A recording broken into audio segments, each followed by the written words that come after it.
Bismillahirrahmanirrahim. Assalamualaikum warahmatullahi wabarakatuh. Apa kabar anak-anak? Semoga kalian masih tetap semangat dalam mengikuti pelajaran. Baiklah, kita akan masuk kepada pelajaran IPS Terpadu kelas 7. Masih dengan tema 3, aktivitas manusia dalam memenuhi kebutuhan. Dan submateri kita adalah pasar dan harga.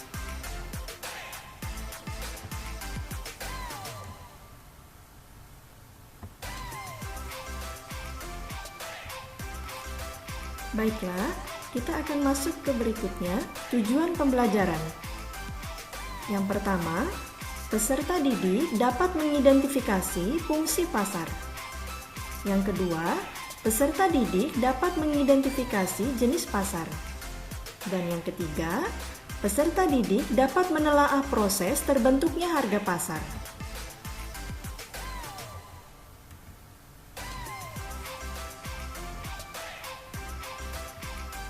Kalian masih ingat kegiatan distribusi barang dan jasa pada materi sebelumnya? Apakah kalian tahu di mana pedagang melakukan kegiatan penjualan barang dan jasa? Lalu bagaimana bisa terbentuknya harga?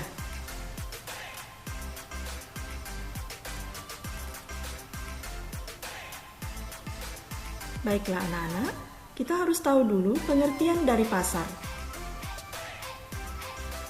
Pasar adalah tempat mempertemukan antara penjual dan pembeli. Mereka melakukan transaksi jual-beli dengan melakukan tawar-menawar terlebih dahulu. Setelah tawar-menawar akan tercapai kesepakatan yang akan membentuk harga pasar.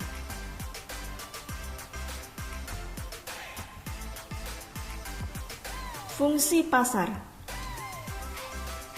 Fungsi distribusi dimaksudkan untuk memperlancar distribusi barang dari produsen ke konsumen. Melalui transaksi jual-beli, produsen dapat memasarkan barangnya baik secara langsung maupun melalui perantara. Melalui pasar inilah konsumen dapat memperoleh barang yang diinginkan secara mudah dan cepat.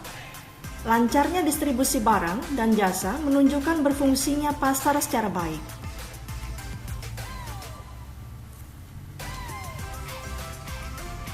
Fungsi pembentuk harga. Pasar mewujudkan kesepakatan harga antara penjual dan pembeli. Transaksi penjual dan pembeli pada mulanya melakukan tawar-menawar dan akhirnya terjadi kesepakatan harga antara penjual dan pembeli. Tawar-menawar ini biasanya terjadi di pasar tradisional.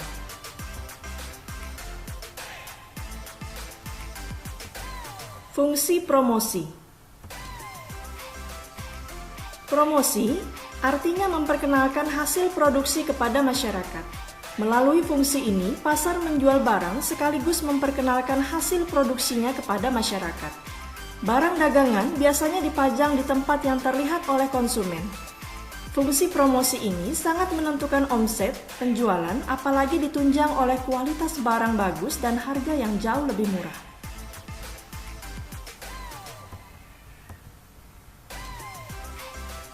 Pasar menurut wujudnya. Yang pertama, pasar konkret adalah pasar nyata yang unsur-unsur pasarnya seperti penjual, pembeli, dan barang yang ada diperjualbelikan ada di situ. Yang kedua, pasar abstrak adalah pasar yang di antara pembeli dan penjual tidak bertemu langsung di dalam pasar, tetapi melalui alat komunikasi yang biasa kita sebut dengan online.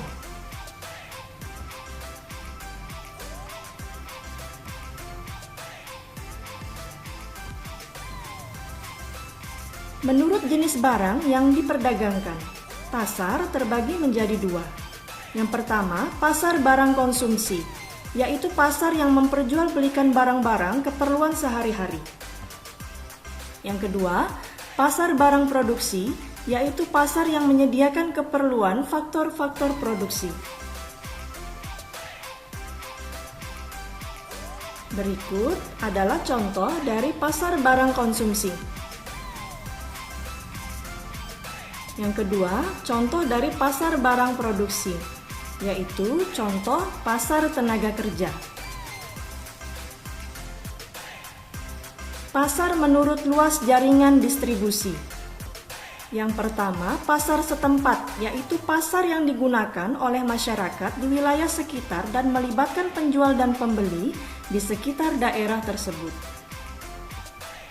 Pasar nasional, yaitu pasar yang cakupan pembelinya dalam wilayah suatu negara, penjual dan pembeli dari berbagai daerah di wilayah negara tersebut.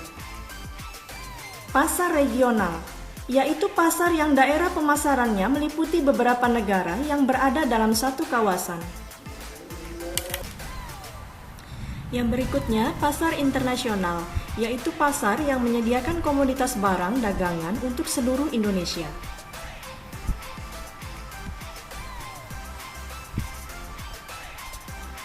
Pasar menurut waktu penyelenggaraan. Yang pertama, pasar harian, yaitu pasar yang melakukan kegiatan setiap hari dan menjual barang-barang kebutuhan pokok sehari-hari. Yang kedua, pasar mingguan, yaitu pasar yang dilaksanakan seminggu sekali. Yang ketiga, pasar bulanan, yaitu pasar yang kegiatannya sebulan sekali. Pasar ini dibuka pada saat karyawan pabrik pada saat gajian. Yang keempat, pasar tahunan, yaitu pasar yang diadakan setahun sekali.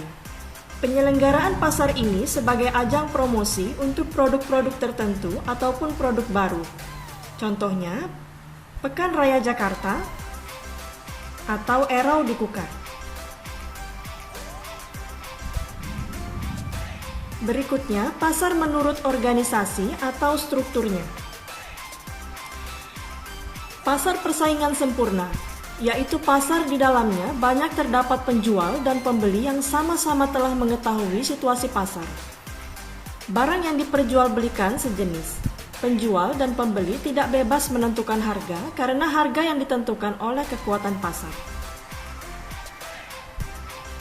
Yang kedua, pasar persaingan tidak sempurna, yaitu pasar penjual dan pembeli memiliki kebebasan dalam menentukan harga dan jumlah barang yang diperjualbelikan. Penjual dan pembeli bebas menentukan harga.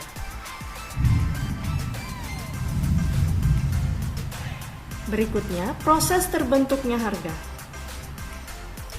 Terbentuknya harga pasar melalui proses tawar-menawar terlebih dahulu antara penjual dan pembeli.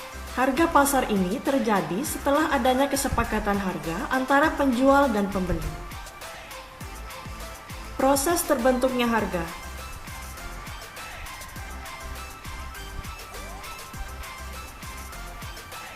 Baiklah anak-anak, cukup sekian dulu materi kita kali ini. Kita akan bertemu lagi minggu depan dengan materi yang berbeda. Semoga kalian bisa memahami materi kali ini ya. Alhamdulillah. Terima kasih. Wassalamualaikum warahmatullahi wabarakatuh.